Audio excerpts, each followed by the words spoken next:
Before I start, I just think, like really, everyone, I want everyone to just get up to offer a round of applause. Like everyone up. Everyone up. Come on. Offer a round of applause to Philip. That is, of course, me, that's the man. Thank you so much. It is great to start out with a standing ovation. It really makes me feel just loved here. Good job. It is, like, being here today as the best man is an honor and a privilege for Philip and Dolly. So let's get down to business. I'm here to toast the happy couple. You probably already know this, but the groom is also named Philip. In fact, that got me thinking about the Philipness of this wedding.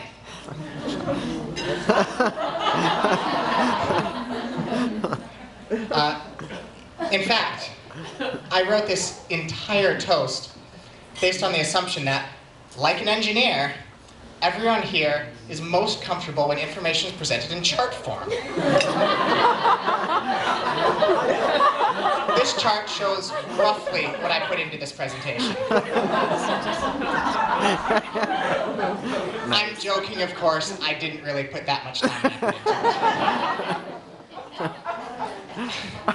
All of you are gathered here either because you know the bride or the groom, or because you're married to someone who knows the bride or the groom, or you're on staff helping with the wedding, or because you really have no business being here, but you smelled the food, wandered in, and the only seat available was over there by the computer.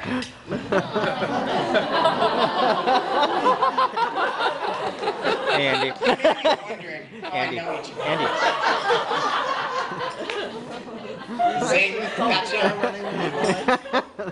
You may be wondering how I know each of them. Philip and I grew up together in the same church. In 2005, we both moved to Santa Barbara, moved in together, and have since become quite close friends, and largely because we learned how to put up with each other. But I don't just know Philip, I also know the bride. This amazing, wonderful, beautiful woman. I have known her for years. Dolly and I first met on a church camping trip, and she immediately became a friend of mine.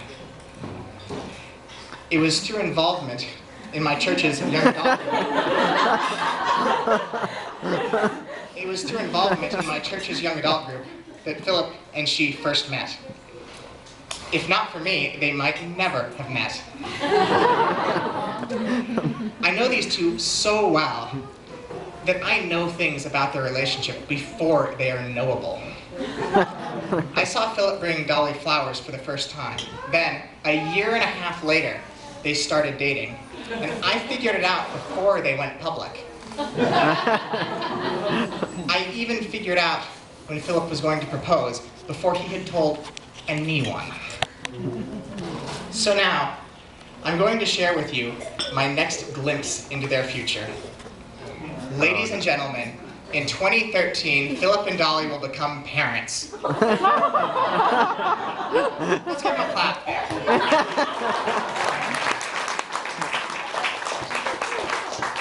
I would ask them to name their child after me, but I don't think anyone would get that I was the one being honored. So really, what's the point? Besides, it's going to be a girl anyway. Now, I'd like to offer some advice about the 4 most important areas of marriage. First off, intimacy. I'm a bachelor who knows nothing about marital intimacy. So I'll just move along to the second most important area of marriage. Household chores. Dolly, having lived with Philip for 2 years, let me be the first to tell you, you've got your work cut out for you. But don't worry, I've got a trick for you. Let's say that the bathroom is a mess. It hasn't been cleaned since you moved in a year ago. It is obvious that Philip isn't going to clean it, and if he isn't cleaning it, then why should you? Here's what you do, and trust me, I used this exact same trick when I lived with him.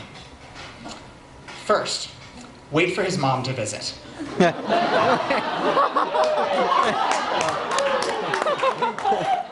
If necessary, you can invite her. When she arrives, she will be horrified at the state of the bathroom and give it a cleaning so good that you won't need to clean it for another year.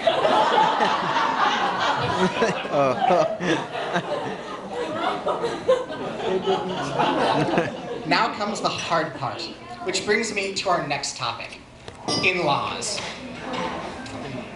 Philip's mom will want to give you a lecture about household cleanliness.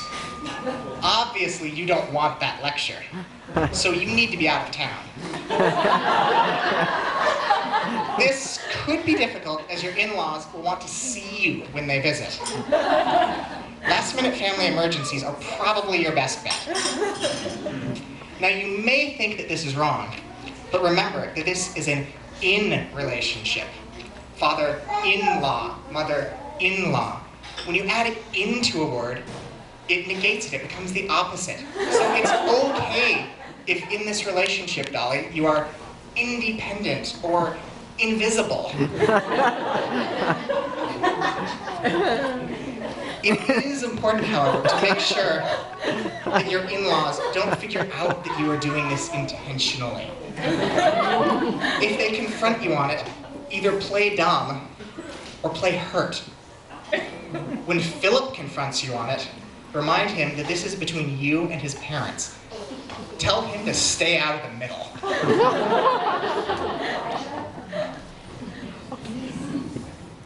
Finally, the last important topic of marriage, grace. Again, I've known Philip a long time, and trust me, grace will be important. I have watched him make plenty of mistakes, some of them grievous.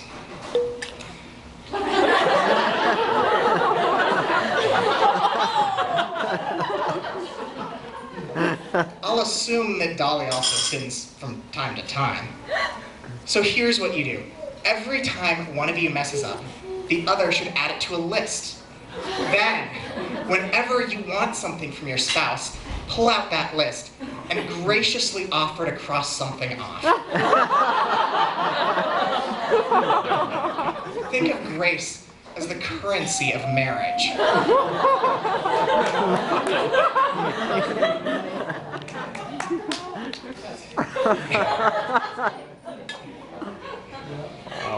Now, you may not choose to heed my advice, but if you choose not to live the selfish, deceitful, joyless marriage that I have just described, you really only have one alternative.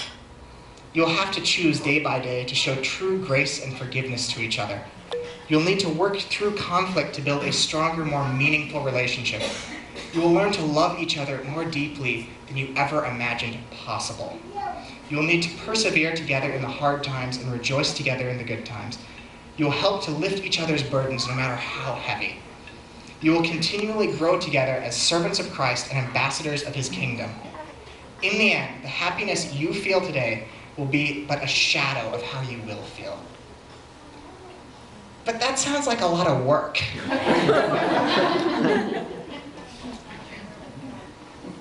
To Philip and Dolly, wonderful friends, a brother and sister in Christ, I am thrilled for the relationship that you are beginning together today.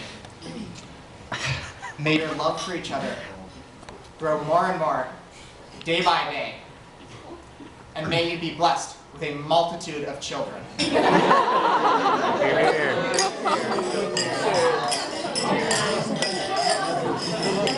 What a darling baby you got. And that's the toast. Yeah.